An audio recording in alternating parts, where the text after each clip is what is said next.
now invite the dignitaries on the dais to kindly light the lamp. I request Madam President Ji to kindly come and light the holy lamp. Followed by floral offering to Maharani Rudramadevi.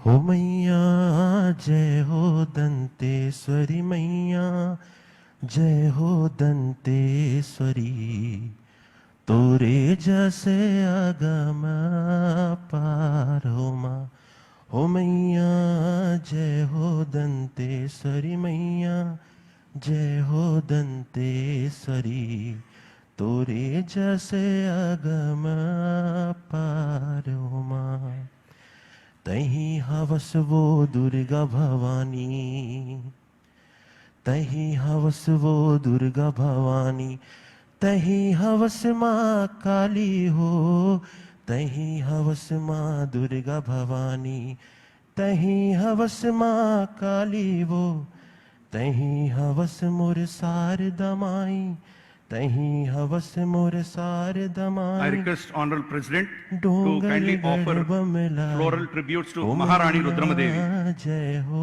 Danteshwari मैया जय हो दंतेश्वरी तोरे जैसे अगम पार हो माँ या देवी सर्वभूतेषु शक्तिरूपेण संस्थिता नमस्तस्यै नमस्तस्यै नमस्तस्यै नमो नमः लाल लाल तोरे ककुनी बनुरिया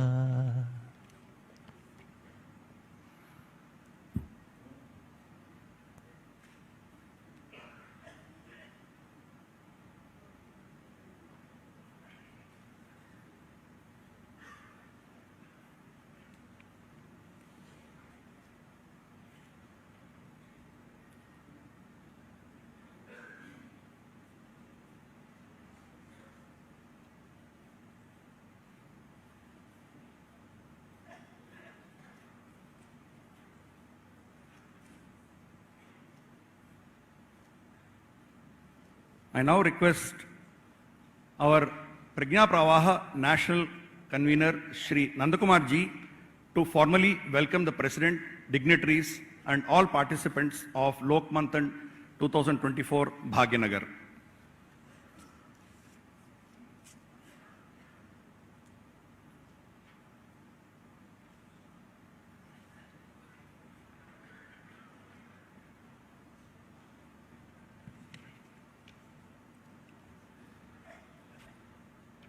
भारत के महामहिम राष्ट्रपति आदरणीय द्रौपदी मुर्मू जी, तेलंगाना राज्य के राज्यपाल आदरणीय विष्णुदेव वर्मा जी, भारत सरकार के आदरणीय मंत्री श्री जी किशन रेड्डी जी,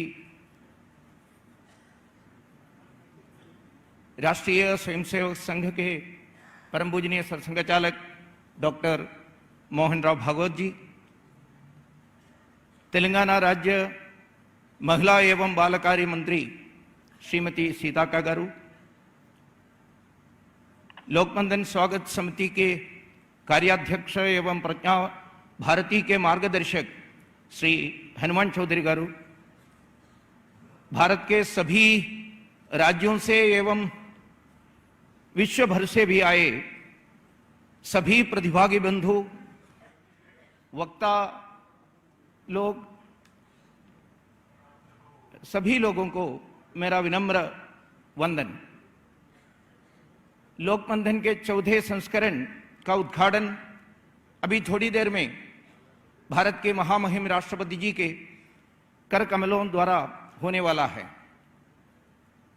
पहला लोकमंथन भोपाल में 2016 में हुए। लोकमंथन एक द्विवार्षिक कार्यक्रम है, इसलिए 2018 में झारखंड के राजधानी रांची में लोकमंथन का द्वितीय संस्करण, 2022 में गुवाहाटी में तीसरा संस्करण और अभी हम सब यहाँ 14 संस्करण के सफल आयोजन के लिए एकत्रित आए हैं। लोकमंथन एक colloquium for nation first thinkers and practitioners, राष्ट्र सर्वोपरि विचारकों और कर्मशीलों का एक संवाद मंच है, नहीं तो एक संगोष्ठी है। यह भारत के मौलिक फंडामेंटल यूनिटी के बारे में चर्चा करने के लिए सभी विभागों के एकत्रित आने का एक विनम्र प्रयास है। लोक मंथन का जो लोक जब हम कहते हैं, लोग किसी समुदाय या किसी विशेष भौगोलिक क्षेत्र में रहने वाले समाज, ऐसा अर्थ बिल्कुल नहीं है। लोक का अर्थ हम भारत के लोग, we the people of India, इस अर्थ में लोक शब्द का प्रयोग करते हैं। दूसरे प्रकार से देखा है तो लोक निर्मल मौलिकता है, यह भौतिक दृष्टिकोण से मिलावट रहित पवित्रता है। ऐसे लोग का विचार मंथन इस कार्यक्रम में आने वाले 3 दिन इधर होने वाला है। समय सीमा को ध्यान में रखते हुए मैं बिना अधिक लोक मंथन संबंधित विवरण दिए अपने कर्तव्य निभा रहा हूं। इस लोक मंथन की सबसे बड़ी विशेषता यह है कि इसका उद्घाटन भारत के महामहिम राष्ट्रपति आदरणीय द्रौपदी मुर्मू जी के द्वारा किया जा रहा है। आप भारतीय लोकतंत्र के आत्मा और हमारे गणतंत्र के गौरव का प्रतीक है। आप देश के लोकाचार और सांस्कृतिक विविधता के संरक्षक हैं। इस आयोजन का उद्घाटन करने हेतु हमारे अनुरोध का सम्मान कर पधारने के लिए आपका हार्दिक स्वागत है। तेलंगाना के माननीय राज्यपाल हमेशा हमारे लिए मार्गदर्शक रहे हैं। हमेशा लोकमंथन के योजना प्रगति के बारे में निरंतर अपने चर्चा वार्तालाप किया है और आवश्यक सलाह भी दी है। ऐसे माननीय राज्यपाल महोदय का मैं हृदयपूर्वक स्वागत करता हूं।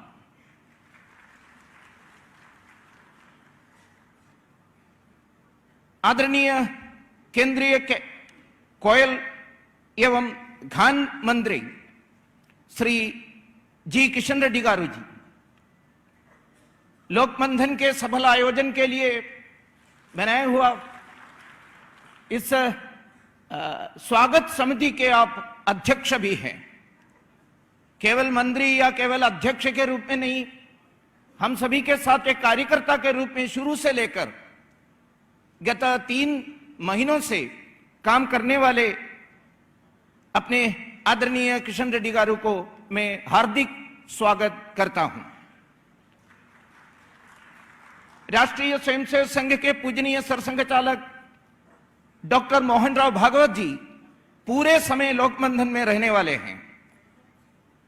आप एक प्रतिभागी इस रूप में सभी सत्रों में रहने के आशा व्यक्त करके इधर आए हैं। इस लोकमंथन के समापन सत्र में उनसे हम सभी को पाथेय प्राप्त होने वाला भी है। आपका भी मैं लोकमंथन समिति के तरफ से हृदयपूर्वक हार्दिक स्वागत करता हूं।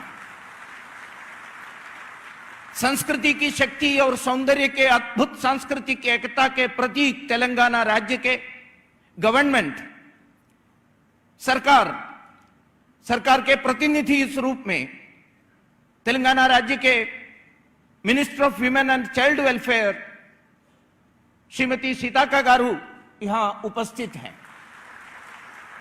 शुरू से लेकर तेलंगाना सरकार के विविध डिपार्टमेंट्स का जो सहायता, एक प्रकार का मदद हम सभी को मिले हैं। इसके वजह से इतना सफलतापूर्वक इस कार्यक्रम अभी हो रहा है। आपकी इस आत्मीय उपस्थिति के लिए हृदय से आपका भी स्वागत और अभिनंदन करता हूं। प्रज्ञा भारती के मार्गदर्शक और स्वागत समिति के कार्याध्यक्ष डॉक्टर त्रिपुरनेनी हनुमान चौधरी गारू भी हमारे साथ उपस्थित है। आपका भी हार्दिक स्वागत करता हूं। साथ ही आज इस सभागार में उपस्थित सभी लोकबंधन के सम्माननीय वक्तागण, सम्माननीय विशिष्ट अतिथिगण, लोकबंधन में सहभागी हुए सभी लोक कलाकार, 1000 से ज्यादा कलाकार उपस्थित हैं। जगह के कमी के कारण इस सभागार में सभी लोगों को सम्मिलित नहीं हो पाए, वो सभी को मैं हार्दिक स्वागत एवं आभार व्यक्त करना चाहता हूं। अंत में सभी सम्माननीय प्रबुद्धजन, आप सभी भाग्यनगर लोकबंधन में उपस्थित रहने के साथ सहभाग किए और लोक विषय में विश्व को देखने के लिए एक नए दृष्टि बनाने का कार्य किया है और करते रहेंगे। इसलिए मैं आप सभी का हृदयपूर्वक आभार भी इस समय व्यक्त करता हूं। इस शब्द के साथ मेरा स्वागत भाषण यहां समाप्त करता हूं। जय Bharat.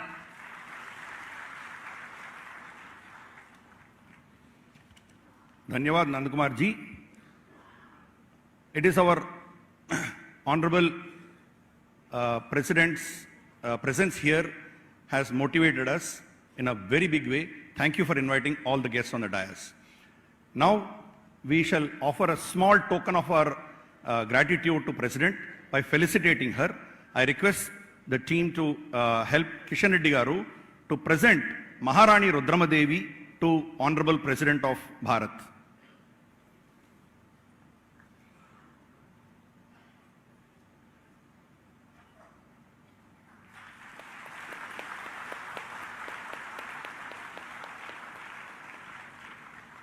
I now request Nandakumar ji to present a shawl to Honorable President of Bharat.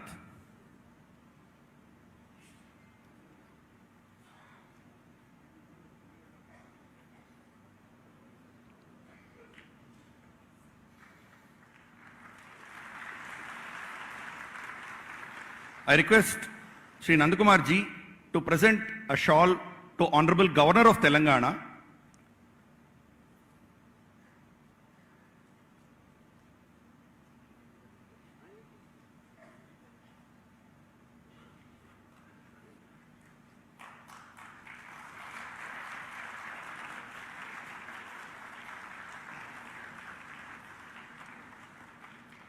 I also request Nandakumar ji to present a shawl to the Minister for Women and Child Welfare, Telangana, Seetaka ji.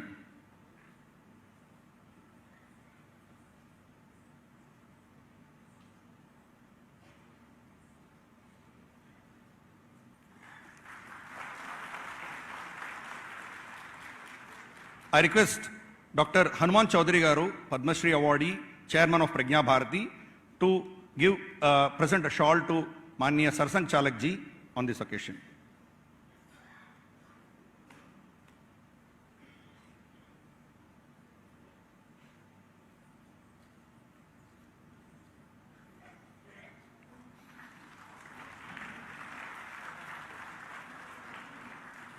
I now request Honorable Union Cabinet Minister Sri Kishan Reddy Garu to give his advice and his speech. I request Kishan Reddy Garu to come onto the dais.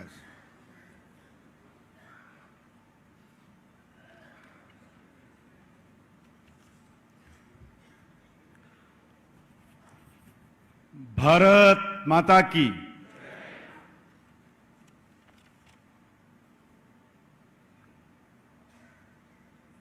Bhagyanagar में भारत की महामहिम राष्ट्रपति परम आदरणीय द्रौपदी मुर्मू जी को मैं भाग्यनगर के जनता के ओर से, तेलंगाना के जनता के ओर से, लोकमंथन 2024 के ओर से मैं हृदय से आप सब लोगों की तरफ से मैं स्वागत करता हूं।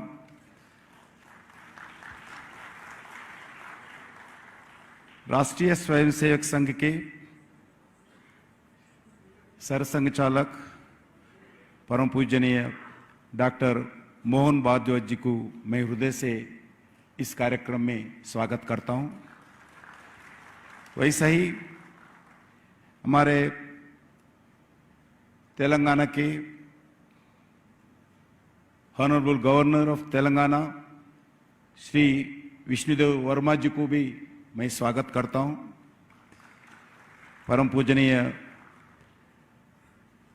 जो मोहन भारद्वाज जी इस कार्यक्रम में 3 दिन हमारे बीच में रहने वाले हैं और तेलंगाना सरकार के मिनिस्टर सीतक्का जी को और तेलंगाना के प्रज्ञा भारती के अध्यक्ष हनुमान चौधरी जी को,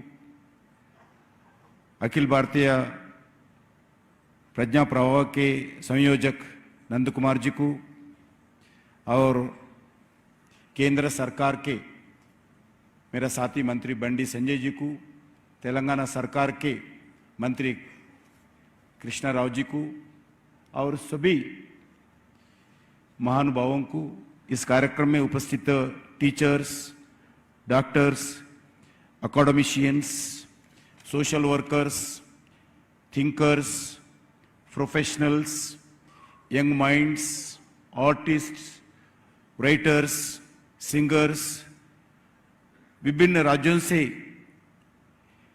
आए हुए सभी अतिथिगण, all the delegates, media friends, उपस्थित देवियों और सज्जनों, आप सबका भाग्यनगर की धरती पर हार्दिक स्वागत करता हूं। और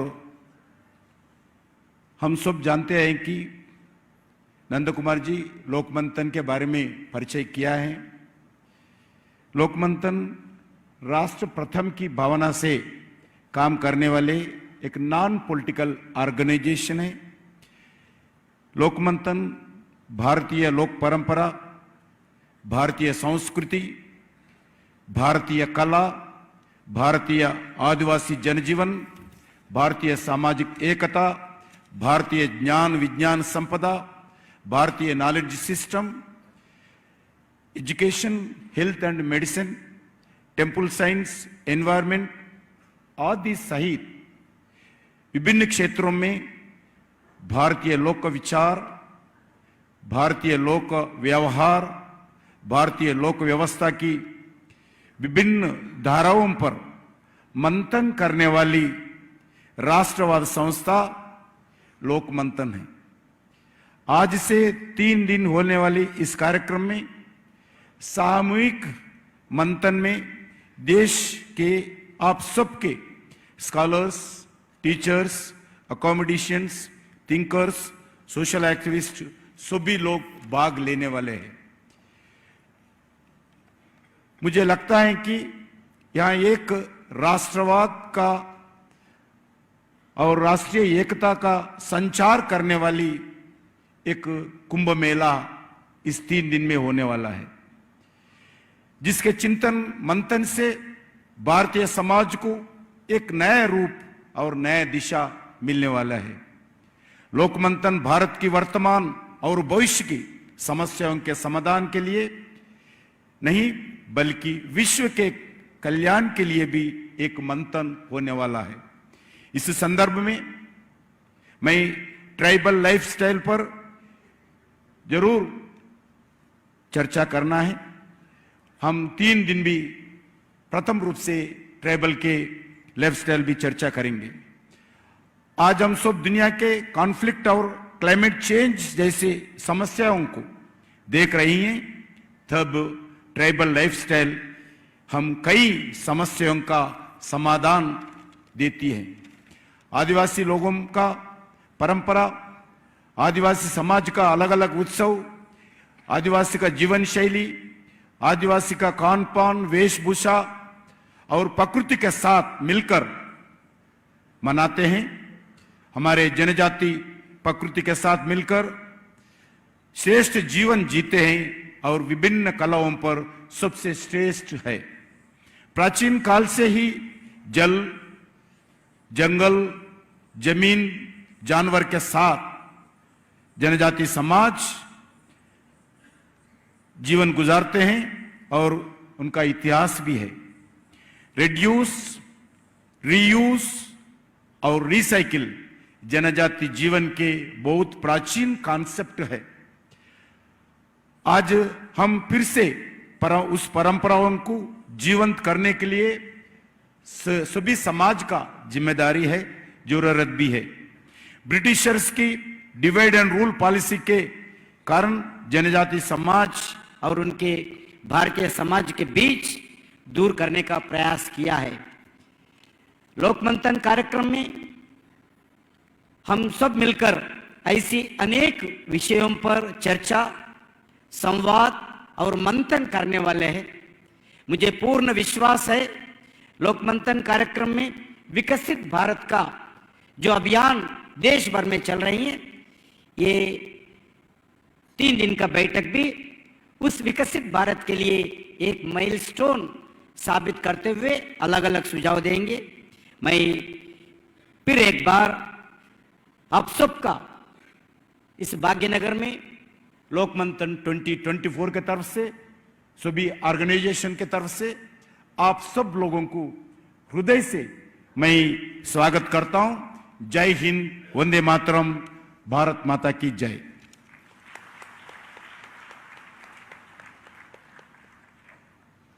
Thank you, sir.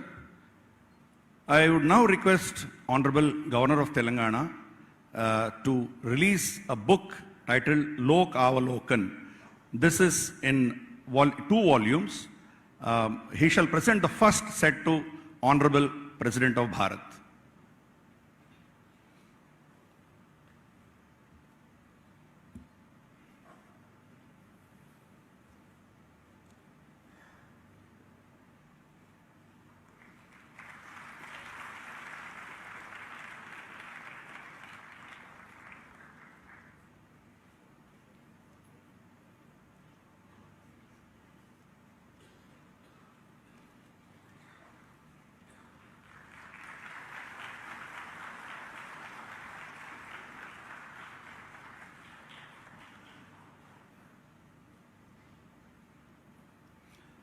I now request the Honorable Minister for Women and Child Welfare, Government of Telangana, Sita Kaji, to come and give her speech.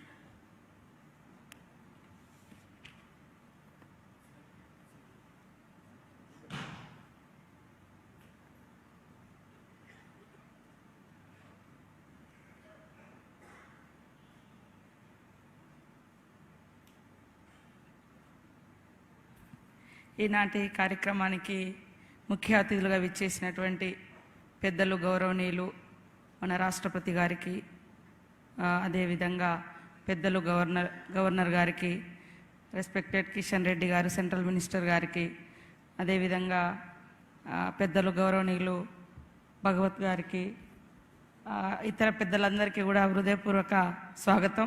ఈరోజు ఈ యొక్క సమ్మేళన కార్యక్రమంలో పాల్గొంటున్నటువంటి వివిధ రాష్ట్రాల నుంచి, వివిధ ప్రాంతాల నుంచి పెద్ద ఎత్తున తరలి వచ్చిన మీ అందరికీ హృదయపూర్వక స్వాగతం. హైదరాబాద్ అనేది అన్ని సంస్కృతి, సాంప్రదాయాలు, జీవన విధానాలకు ఒక సమ్మేళనం. తెలంగాణ రాష్ట్రం అన్ని వర్గాల యొక్క, అన్ని ప్రాంతాల యొక్క సంస్కృతి, సాంప్రదాయాలు, జీవన విధానాన్ని రెస్పెక్ట్ చేస్తుందని, ఇదే మన భారతీయత యొక్క అత్యున్నతమైనటువంటి జీవన సౌందర్యం. కాబట్టి అందరం కలిసి ఈ భారతదేశాన్ని ప్రపంచంలోనే అత్యున్నతమైనటువంటి దేశంగా తీర్చిదిద్దడం కోసం ఐక్యంగా ముందుకు సాగాలని మనస్ఫూర్తిగా కోరుకుంటూ హృదయపూర్వక స్వాగతం.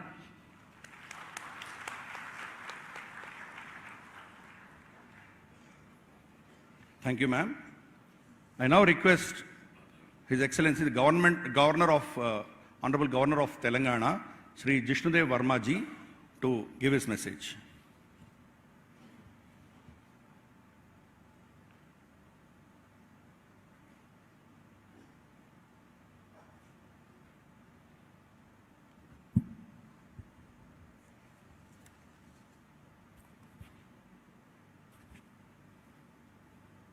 नमस्कार, प्रणाम।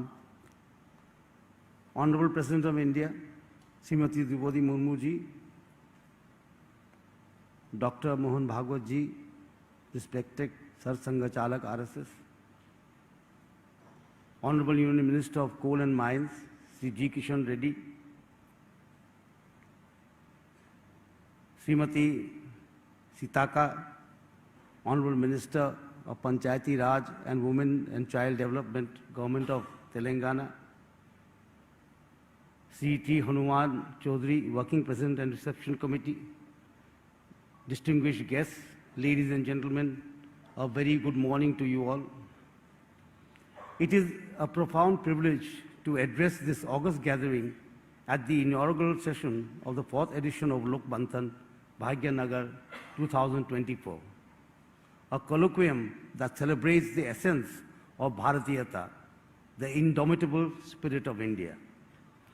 Today, as we embark on this journey of Lok Jeevan Drishti, we are presented with an unparalleled opportunity to delve into the richness of India's cultural ethos and its timeless traditions.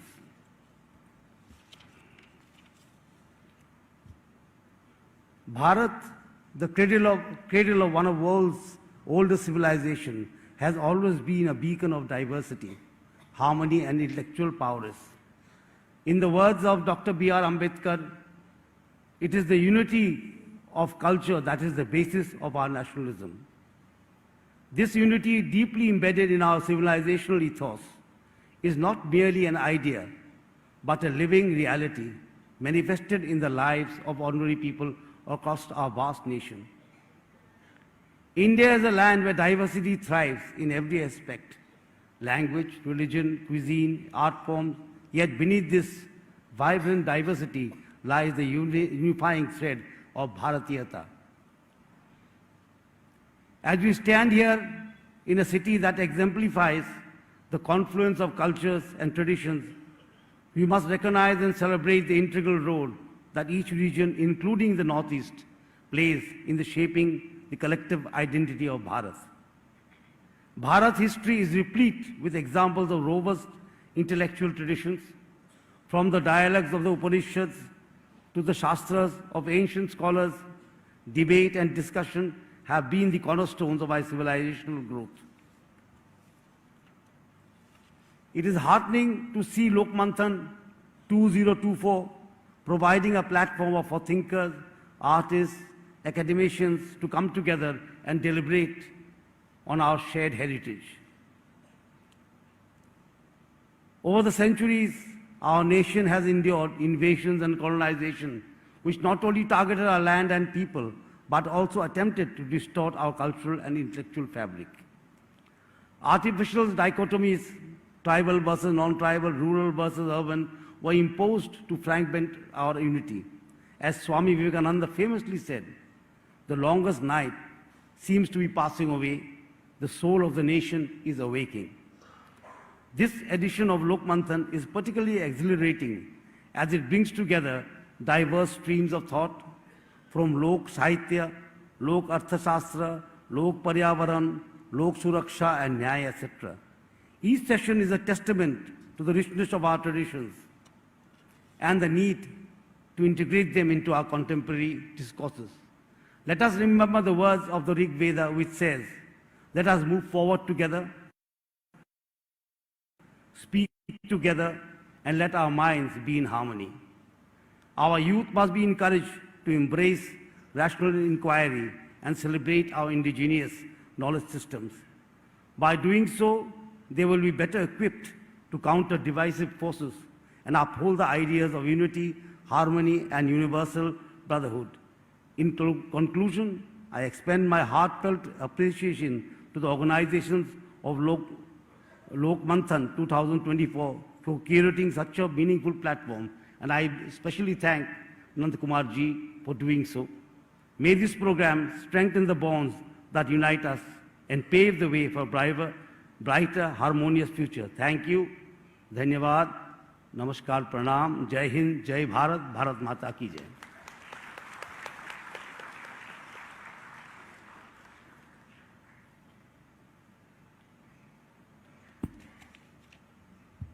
Friends, it's my great privilege and honor to now request Mahamahim Rashtrapati Ji to give her blessings to Lok Manthan 2024 Bhagyanagar.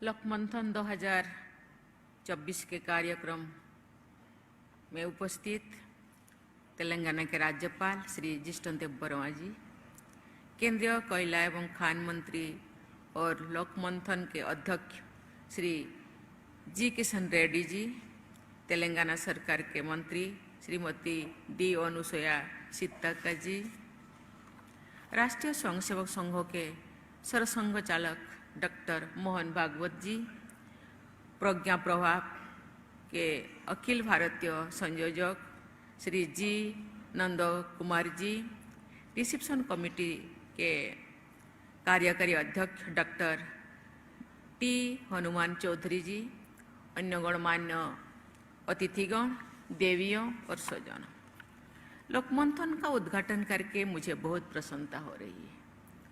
मैं वर्ष 2018 में रांची में आयोजित लोकमंथन कार्यक्रम में शामिल हुई थी। भारत की समृद्ध संस्कृति, परंपराओं और विरासत में एकता के सूत्रों को सुदृढ़ बनाने का ये प्रयास अत्यंत सराहनीय है। प्रज्ञा प्रभाव के तत्वावधान में इस आयोजन में योगदान देने वाले सभी संगठनों की मैं प्रशंसा करती हूँ। भारत की सांस्कृतिक और बौद्धिक विरासत को गहराई से समझना तथा हमारी अमूल्य परंपराओं को निरंतर मजबूत बनाना सभी देशवासियों का कर्तव्य है। मुझे ये देखकर प्रसन्नता होती है कि आप सब ऐसे सार्थक समारोह का आयोजन करके देशवासियों में सांस्कृतिक स्वाभिमान की भावना को प्रबल बनाते हैं। देवियों और स्वजनों, मुझे बताया गया है कि ये संगोष्ठी राष्ट्र को सर्वप्रथम मनाने और उसी मान्यता के अनुसार कार्य करने वाले निष्ठावान लोगों को एक प्रभावी मंच प्रदान करती है। जब हम भारतीय संस्कृति की विविधता तथा अनेकता में एकता की बात करते हैं तो एकता का भाव ही मुख्य भाव होता है। विविधता तथा अनेकता हमारी मूलभूत एकता को इंद्रधनुषी सुंदरता प्रदान करता है। हम चाहे वनवासी हो, ग्रामवासी हो या नगरवासी हो, सबसे पहले हम सभी भारतवासी हैं। इस राष्ट्रीय एकता की भावना ने हमें सभी चुनौतियों के बावजूद एक सूत्र में जोड़कर रखा है। हमारे समाज को हर तरह से बांटने के और कमजोर करने का प्रयास सदियों से किए गए हैं। हमारी सहज एकता को खंडित करने के लिए कृत्रिम भेदभाव पैदा किए गए हैं, लेकिन भारतीयता की भावना से ओतप्रोत देशवासियों ने राष्ट्रीय एकता की मशाल जलाए रखे हैं। हमारी मध्यकालीन संतों कवियों से लेकर ब्रिटिश हुकूमत के विरुद्ध स्वाधीनता संग्राम के दौरान उत्तर से दक्षिण तक और पूर्व से पश्चिम तक भारत को राष्ट्रीयता की भावना से जोड़ने वाले महाकवियों ने प्राचीन काल से चली आ रही भारत की भावनात्मक एकता को बजाय रखा और उसे आगे बढ़ाया। मुझे ये जानकर प्रसन्नता हुई है कि लोकमंथन के कार्यक्रम में पूर्ण श्लोकों लोकमाता अहिल्याबाई होलकर और रानी रुद्रम देवी जैसी महान वीरांगनाओं के जीवन चरित्र पर आधारित नाटकों का मंचन किया जाएगा। ये हमारे देश की शौर्य परंपरा और नारी शक्ति को सम्मान प्रदान करने की हमारी सोच से देशवासियों को, विशेषकर युवाओं को प्रेरित करने का सराहनीय प्रयास है। ये भी खुशी की बात है कि इस आयोजन में दूसरी देशों के कलाकारों द्वारा भी सांस्कृतिक प्रस्तुतियां की जाएगी। मुझे बताया गया है कि इन प्रस्तुतियों की कथा वस्तु विदेशों में प्रचलित सूर्योदेव की उपासना और रामायण की कथा पर आधारित है। ये प्राचीन काल से चली आ रही भारत के सांस्कृतिक प्रभाव का प्रमाण है। प्राचीन काल से ही भारतीय विचारधारा का प्रभाव विश्व में दूर दूर तक फैला हुआ है। ये प्रभाव आज भी उन देशों की धार्मिक और सांस्कृतिक परंपराओं में देखा जाता है। भारतीय संस्कृति इस विशाल प्रभाव क्षेत्र को कुछ लोग इंडोस्फीयर का नाम देते हैं। इंडोस्फीयर यानी विश्व का ऐसे क्षेत्र जहां भारत के जीवन मूल्यों और संस्कृति का प्रभुत्व था और आज भी दिखाई देता है। भारत के धार्मिक मान्यताएं, कला, संगीत, प्रौद्योगिकी, चिकित्सा पद्धति, भाषा और साहित्य दुनिया भर में सराहा जाते हैं। सबसे पहले भारतीय दर्शन पद्धतियों ने भी आदर्श जीवन मूल्यों का उपहार विश्व समुदाय को दिया था। अपने पूर्वजों की इस गौरवशाली परंपरा को और मजबूत बनाना हमारा दायित्व है। ये भी प्रसन्नता का बात है कि कई राज्यों के शिल्पकार इस आयोजन के दौरान अपनी कलाओं का प्रदर्शन करेंगे। इसी वर्ष दिसंबर में मुझे सिकंदराबाद में स्थित राष्ट्रपति निलयम में भारतीय कला महोत्सव में भाग लेने का सुअवसर प्राप्त हुआ था। भारतीय कलाएं और कलाकार हमारी राष्ट्रीय एकता को सुंदर स्वरूप प्रदान करते हैं। देवियों और स्वजनों, सदियों तक विदेशी ताकतों ने भारत पर शासन किया। उन साम्राज्यवादी एवं उपनिवेशवादी शक्तियों ने भारत का आर्थिक दोहन तो किया ही है, हमारे सामाजिक ताने बाने को भी छिन्न भिन्न करने का प्रयास किया। हमारी संबंध बौद्धिक परंपरा के प्रति हेय दृष्टि रखने वाले शासकों ने हमारी देशवासियों में सांस्कृतिक हीन भावना का संचार किया। ऐसी परंपराओं को हम पर थोपा गया जो हमारी एकता के लिए हीनकारक थी। सदियों की पराधीनता के कारण हमारी देशवासी गुलामी की मानसिकता का शिकार हो गए हैं। भारत को पुनः श्रेष्ठतम राष्ट्र बनाने के लिए देशवासियों की मानसिकता को एकता और श्रेष्ठता के सूत्रों में पिरोना हम लोगों का कर्तव्य है। इस बार लोकमंथन की विषय है लोक अवलोकन है। इसमें लोक विचार, लोक व्यवहार और लोक व्यवस्था के 3 महत्वपूर्ण आयामों पर विचार विमर्श किया जाएगा। इस सुविचारित विषय प्रवाह की मैं सराहना करती हूँ। मेरे विचार से एक विकसित राष्ट्र के निर्माण के लिए सभी देशवासियों में राष्ट्र को सर्वोपरि मानने की भावना का संचार करना अनिवार्य है। लोकमंथन द्वारा सभी भावना का संचार किया जा रहा है। ये विकसित भारत के निर्माण की दिशा में अत्यंत सराहनीय कदम है। राष्ट्र गौरव की भावना तथा राष्ट्र को सर्वोपरि समझकर आगे बढ़ने की चेतना एक दूसरे से जुड़े हुए हैं। पिछले कुछ वर्षों के दौरान देश में गुलामी की मानसिकता से मुक्त होने के अनेक उदाहरण प्रस्तुत किए गए हैं। 19वीं सदी के कानूनी को जगह भारतीय नागरिक सुरक्षा संहिता, भारतीय न्याय संहिता और भारतीय साक्ष्य अधिनियम लागू किए गए हैं। दिल्ली में राजपथ का नाम बदलकर कर्तव्य पथ रखा गया है। राष्ट्रपति भवन में दरबार हॉल का नाम बदलकर गणतंत्र मंडप रखा गया है। ये नामकरण हमारे देश में लोकतंत्र की प्राचीन परंपरा के अनुरूप है। हाल ही में उच्चतम न्यायालय में लेडी जस्टिस की नई प्रतिमा का अनावरण किया गया है, जिसकी आंखों पर पट्टी नहीं बंधी हुई थी। ऐसे सभी परिवर्तन औपनिवेशिक मानसिकता के उन्मूलन की सराहनीय उदाहरण है। मुझे विश्वास है कि इस आयोजन में होने वाले विचार विमर्श भी हमारे सामूहिक दृष्टिकोण में आत्मविश्वास तथा एकता का संचार करेंगे। इससे देश में बंधुता की भावना बढ़ेगी, सामाजिक भेदभाव समाप्त होगा। देशवासी ये समझ पाएंगे कि समरसता हमेशा हमारी सभ्यता का आधार रही है। समरसता और एकता की यही शक्ति हमारी राष्ट्रीय प्रगति को ऊर्जा प्रदान करेगी। इसी विश्वास के साथ मैं लोकमंथन के इस आयोजन की सफलता की कामना करती हूँ। धन्यवाद। जय हिंद, जय Bharat. And I now request all of you to kindly stand up for the national anthem.